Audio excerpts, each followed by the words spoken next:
Well, get those live vests, zipped and clips, strap down those rods, and stow away those tackle bags because we are going fishing. Hello, everybody. Welcome back to the Bass Tour Anglers podcast. I'm your host, Keith Niswanger, and I hope this episode finds you with 5 for 25 in your live well. But if Mark Davis goes out and catches 34 pounds like he did at the Kissimmee chain yesterday, your 25 pounds probably won't get you in the top 10. What a day Davis had yesterday at the Bass Pro Tour event. Wow. Special thanks to our partners who make this podcast possible. Bassco Fishing is the official wardrobe sponsor of the Bass Tour Anglers podcast. Bassco Fishing is making bass fishing fun again. Have you seen the new styles and colors that Bassco Fishing has just dropped? Be sure to check out all the new colors and all the new styles by going to basscofishing.com.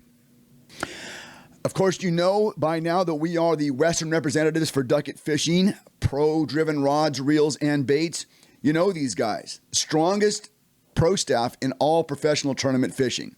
Duckett is building a Western presence, and if you haven't seen it yet, you soon will. New independent dealerships are popping up all the time. Find out about the Duckett lineup of pro-driven rods, reels, and baits by going to their website, duckettfishing.com.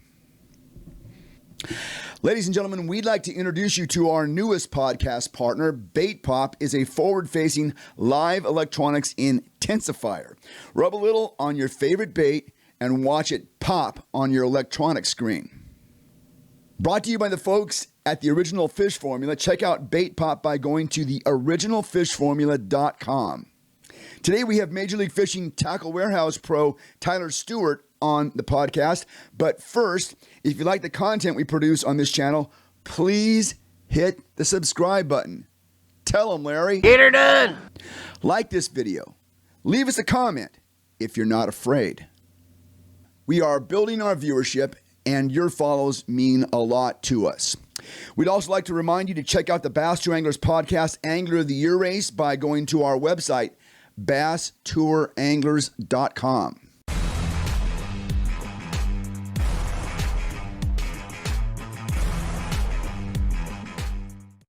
Well, you've done it.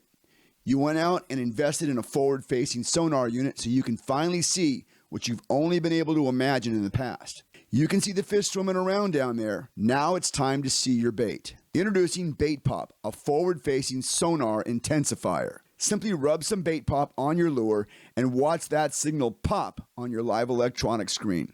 Interested? Bait Pop contains the Original Fish Formula and sparkle scales, so it doesn't just intensify your sonar signal, it masks your scent. It gives your bait a taste and creates a visual of scales being knocked off helpless bait fish. Like again, a forward-facing sonar guy, that's if I can have that advantage, to see an extra 10, 20 feet past 120 foot or whatever. Now, if I can see 140, that could be a game changer. Look for the Bait Pop display at your favorite tackle shop or go to their website, theoriginalfishformula.com. Our guest today has made the transition from the sport of motocross to professional bass fishing. He's competed on the Tackle Warehouse Pro Circuit, now called the Invitationals, for the last 5 seasons. He's got a couple of Major League Fishing title event appearances. He currently finds himself sitting in 5th place in the Bass Tour Anglers podcast Angler of the Year race with a couple of nice finishes to start the season at Sam Rayburn in the Toyota Series event where he finished 7th and the first Tackle Warehouse event at Lake Okeechobee where he finished 29th. Tyler Stewart, welcome to the Bass Tour Anglers podcast. Thanks for being with us. Yeah, man. Thanks for having me. All right. What is it with the sport of motocross and bass fishing that draws you guys? I've had Fletcher Shryack on this podcast before, and he and his brother both were former motocrossers. What is it? Is it something about being in a bass boat that's so low to the water, going so fast? What is it? I don't know, man. Most of us motocross guys, we got to find something else to do because we get hurt too much on the dirt bikes. So, boy, that is a dangerous sport. Now, I'm intrigued by your title sponsor, Monster Energy, and it's a similar story with Fletcher. Fletcher used to race professionally, and he, of course, I believe it's Full Throttle is his energy drink sponsor that he has, which is owned by Monster. Which is okay. That's something I did not know. Very Yeah, good. Very good. I was going to say, I'm assuming your Monster Energy sponsorship came from your motocross days. absolutely. The relationships I built, during those motocross days, I'm really close with a bunch of guys over there. And after I got the opportunity to fish, the FLW tour, without those guys, I couldn't have done it. And they stepped up, and they've been with me for 6 years now. So it's been awesome. I got to believe that the folks at Monster Energy appreciate the exposure you create. I mean, I don't think I know a bass fisherman that fishes a whole day on the water without without turning to some kind of energy drink, No because doubt. you're out there in the boat, you're floating, you get a little lazy, and you need that pick me up. Yeah, no doubt. I drink one every morning, before we take off. And usually, midday, when things start getting tough, I'll drink another one. So, I drink a lot of them. All of my roommates drink them. So yeah, like you're right. I mean, everybody's drinking them all the time. Also, I was doing a little backup research on you, and talk about the ordinance. What's the name of the ordinance company that sponsors you? Out, Outlaw Ordinance. Outlaw Ordinance. Yeah, I forgot that name. I Yeah, should have had it right here. I'm intrigued by what they do. yeah. So yeah, they do custom guns for car arms, and they've actually got a couple other big companies they're working with as well. They build, millions of guns for these companies, and do custom engraving and stuff like that. And then last year, they came to me and wanted to, do a boat mount. So so we've been testing this boat mount for a couple years now. Trying to get that thing ready for the market, and we're really close. So I'm excited for that to get going too. By boat mount, you mean like for electronics, or what are we Like, talking about? yeah, electronics. So we're talking dash mounts, bow mounts, stuff like that. Stuff to hold our. They have tons of CNC machines and stuff at their shop. They can do a million different things with their stuff. So, we've been playing around with some different stuff, trying to get, a graph, a mount, that's really rigid, that'll withstand the rough water that we put our boats through every year. There's so many cool aftermarket type things you can do for a boat. I mean, whether it's the step up, from the trailer to the boat, the motor tote. There's so many things. Is this company looking to do that kind of stuff? Yeah, I think eventually they're gonna jump into that type of stuff. Right now they're so busy with their gun stuff. I think they just got another really big contract with another gun company. So Wow. right now their full focus is nothing but guns. So they're actually kind of put the mount stuff on hold. So when they get all caught up and stuff, I see stuff like that coming in the future for sure. Very interesting. Very interesting. You did the college game at University of Louisiana Monroe. I am absolutely fascinated by the college fishing scene. It obviously wasn't around when I was a college age person. Did you major in a subject that is fishing related? I majored in business administration. Okay. I didn't know, I always wanted to be a professional angler, but I didn't know if that opportunity would ever present itself. But for me, I felt like there was a lot I could do with business administration, just learning different things. And it's helped me, sponsor wise throughout my professional career. So, Well, I just think that the college angler that goes through and does the does the college fishing also gets in touch with so many industry people, because absolutely. the industry is small, but it's small, but it's big. But Right. you meet a lot of the right people in a college fishing program. Absolutely. When I was in college, I went to ICAST every year, you Hmm. know, whole way to go just so I could go meet people and talk to Yeah. people, and try to represent, the brands that were helping me out. So I think that actually made a big difference. Would you say that college experience helped you in the business world? I mean, is the business world of fishing? Oh, no doubt. I mean, even just from going to the lakes that, we got to fish in college, a lot of the same lakes that I fished for 4 years in college are what we're fishing now. So, yeah, for sure. Basco Fishing Apparel now has built-in SPF 50 technology to not only keep you cool and dry, but to also help your skin stay safe from the elements while you're out there on the water. All that in colors and styles that are sure to up your game. Check out the new colors and styles by going to their website, bascofishing.com, and make bass fishing fun again. Yeah, I'm looking at your pro circuit record over the last few years. You've done pretty well at some of the offshore events. Are you a forward-facing sonar guy, or are you one of those haters? People, what's crazy with me is like, and this kind of hurts me because I don't really feel like there's a technique that I'm really, really good at. I'm pretty versatile. I like to catch, like last week at Okeechobee. I mean, we were catching them in a foot of water, and then Guntersville have caught them on the ledges and stuff. For me, I love doing all that stuff, and it gets me in a bind sometimes because when we go to these events, I try to do everything. I try to look offshore. I try to fish shallow. So I wouldn't say I'm a guru at any certain technique. I just can do it everywhere. I do all of it. Well, it seems to me that you have, I don't know if you would use the word mastered, but you certainly feel comfortable enough because you've got some good finishes at some of the typical forward facing sonar lakes like St. Clair and some of those other lakes that are traditionally offshore lakes. Right. So you must feel pretty good with it. I do.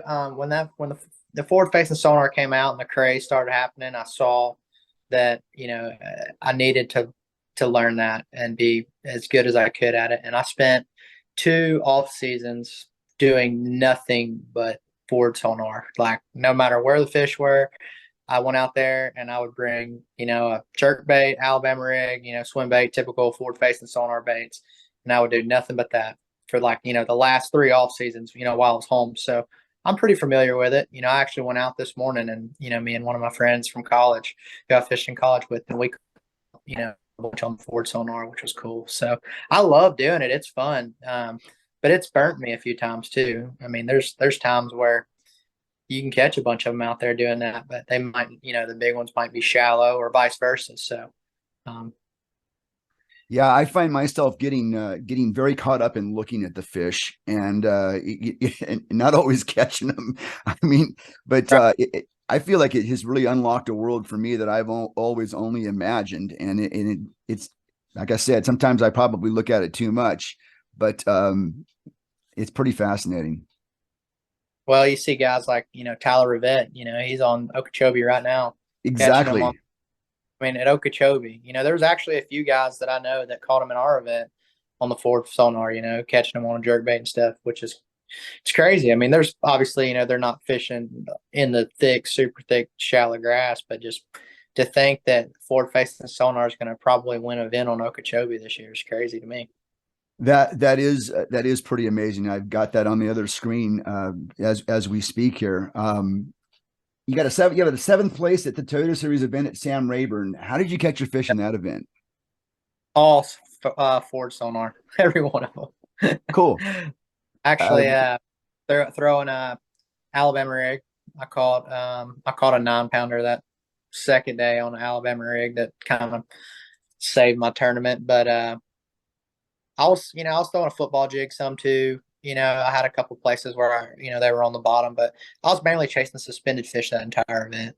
I caught a couple big ones in practice doing it, and then I fished that Brandon Belt tournament the weekend before, and we had like 23 pounds one day, just doing nothing but chasing suspended fish, on the active target. So You're there. You're in Louisiana. Is Sam Rayburn, which you would consider a local lake, or is it it's fairly close? only like 3 hours from my house, so it's Okay. not bad. What I Yeah. have by my house is a little lake called Caney Lake, and it's a great lake. Major League Fishing went there this year or last year, and they're coming again this year. And it's a super versatile lake. You got deep water, you got grass, timber, everything. So it's just like a mini Rayburn. So however I'm catching them at home, usually I can go over to Rayburn and do the same thing. They had the heavy hitters there, right? Yep, they Yeah. did. Yeah. Good place to have heavy hitters. It's got a lot of giant bass in it. I mean, the other lake that they went to, Busty, break, it's only 30 minutes from my house as well. Yeah, I mean, I wouldn't be surprised to see more records broke again this year out there. So you had a 29th place at the Invitational at Lake Okeechobee. That's the kind of finish. If you can stack those on top of each other, they could put you in that top 10 and get you to the BPT. Is that something that you kind of got your sights set on? That's the goal. My issues over the last couple of years is just, I know I'm good enough to make it and get in there. I usually just have, or in the past, I've had those couple really bad tournaments that have taken me out of it. Like if you just look at my season, my past 5 seasons, I've got multiple top tens, a lot of, really, good finishes. And then you see I've got like 120th, 130th. If I could just stay away from those events, I think I'd have a really good shot at, making the BBT. Yeah, I mean, first of all, there's nothing like a great start to the season, Right. and a top 30 in an invitational is a great start. How do you like that new format? I like it a lot. I haven't paid a ton of attention to it. I realize, they went back to the 5 bass, but when I'm home, I don't hardly watch fishing or, or anything. So I'm usually just fishing myself. So I didn't really keep up with it much this week. So I was kind of talking about the invitational format. They cut it to it's now a 3-day event, right? Oh, I love our format. I like days. I love having 3 days of practice again, and just our whole all our rules, everything. I like the way they've got it set up. I mean, not that I didn't like 4 days of the tournament competition, but I would rather it be 3. Well, one of the things that kind of because I'm a big fan is what I am. I'm a fan of professional bass fishing. It doesn't matter what event it is, I'm a fan of it. But when they cut the dates, when they cut the number of days, I thought, oh, there's less exposure and everything like that. But for an angler, it also cut a day of expenses. And I think that's got to play into this as well. Yeah, I mean, just everything is super expensive now. I mean, every time you go fishing, you're talking $100 in the boat and gas. Yeah. I mean everything. So yeah, it definitely cut down on the expenses a little bit, but we did get that day back of practice. So I mean, we're on the water the same amount of days as we were last year, pretty much. But You're right. Yeah, I guess you're right. but I do enjoy, having the 3 days of practice because I like to look at I try to look at everything. I mean, I ran all over Okeechobee from the north to the south end. And when we had 2 days, I found myself spinning out, trying to fish too fast in practice and, wanting to go look at something else, when I should be trying to figure something out in a certain area. So for me, the 3 days kind of calmed me down a little bit. Okay, now let's talk about the really important thing that's going on here. You are in 5th place in the Bass True Anglers Podcast Angler of the Year race. I'm surprised. You may not even know what that is, but I'll tell you what it is because a lot of times people don't know what it is. So with our podcast and our website, we keep track of all the tournaments. Right. Any event where the top pros fish. Now, I feel like the top pros fish the BPT, and I feel that they fish the BASS Elite Series. And a lot of those guys go off and fish in different places. They fish. Right. I mean, you look at Dakota Hebert, he fishes the invitationals, he fishes the Toyotas, and so that makes those fair game. And then you've got, Brandon Polniks who fish the elites, but they also fish the opens. So that opens up the opens. So we follow about 63, 64, 65 events every year, compile all these points, and we pick an angler of the year. And to me, it's the working man's angler of the year title. It's the guys that go out and fish every week. And so anyway, you're 5th place. That's a good spot to be this early in the season. Yeah, I've been happy about it. Yeah, when you posted that the other day, I looked into it. I didn't know what it was at first, but yeah, it's cool to see my name above a lot of big names in the industry. So I don't know how it's going to shake out by the end of the year because I'm only fishing one division of the Toyotas and just the invitationals. So, but hopefully at the end of the year we'll still be up there somewhere. Yeah, I mean, it does obviously award the people who fish a lot of events, and some of those guys fish a lot. But anyway, who's Nobody fishes go in ahead. I'm Dakota. sorry. No one's fishing more events than Dakota, probably. That guy fishes a lot of events. We used to have, well, we still do have John Cox in the sport who fished Yeah, everything, but I don't think that he's fishing as many as Dakota is this year. right. Who's helping you on tour this season? Talk about your sponsors. So I've got, Monster Energy as my title. Outlaw Ordnance, Vexus, they're helping me out this year. Let's see, Honey Hole Tackle. How do you like that Vex? How do you like that Vexus boat? Oh, it's amazing. I've been in a Ranger for the last 5 years, and the Rangers were great. But I got an opportunity to get in the Vexus this year, and I felt like I was taking a chance. But after fishing out of it for a couple weeks, I fell in love with the boat. I think it's the best boat I've ever been in. So I'm really excited to fish the rest of the year in it. We've got a dealership out here. I'm in California. We've got a dealership out here that carries Vexus. Might have two actually. Might be one in Northern California, and I just haven't seen them very much. But I'm intrigued by it. What do you like about the boat? It just, it rides so good, and it gets on pad really well. Like the gas tank's in the middle of the boat instead of in the back, so the weight difference, I think that affects the way it handles too. So Sure. when you're running around the lake, making sharp turns and stuff, it will not grab, and what's it called when you tuck it? It won't do that, and Oh yeah. it doesn't slide. So I mean, it's like driving a car. It's insane, and it's got the air ride seats. So when it's rough out there, you're just kind of cruising along, and it's not a slow boat. People look at them and they're like, man, that boat's huge. It's got to be slow. It's it's a 71, 72 mile an hour boat, and Fast I haven't enough. I haven't had any Rangers that would run that, so I'm excited about it. Wow, that's cool.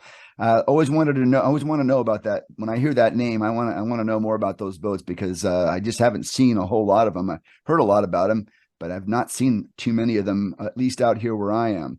Right. You're about to talk about Honey Hole Outdoors. What do those Yeah, guys do? they're a local. Well, they have a tackle shop and a clothing line. They're local. They've helped me out. They have awesome clothes. If anybody's watching, they need to go check them out. And obviously, Outlaw Ordnance. Still working with them. I'm doing a podcast. We do like a weekly podcast. Over there too. We've got Chip and Nakia, which are the owners, and then John Michael Stewart, which no relation, but I don't know if you've ever watched TikTok, but he's like a famous TikToker. He's got millions of followers, so it's kind of cool, doing stuff with him. But yeah, got a pretty good support group, this year, and super lucky to have them for sure. If you if you had to launch Oh, tomorrow, one more. oh, go ahead. Yeah, so I got my Vexus through Morse Marine. That's what I They're wanted to ask you about. they're a local dealer here. They do a lot for me as well. They've this is they helped me out in college. I actually fished out of a Legend when I was in college, and they sold Legends then. Then I jumped into the Ranger, and they didn't carry that. But like I said, they got the Vexus, and so glad to be fishing for them now. Good. Yeah, when they've always said that when you buy a boat, what you really buy is the dealership. And you got to have you got to have someone that's going to take care of you, and that's good to know. I was going to ask you about your dealership.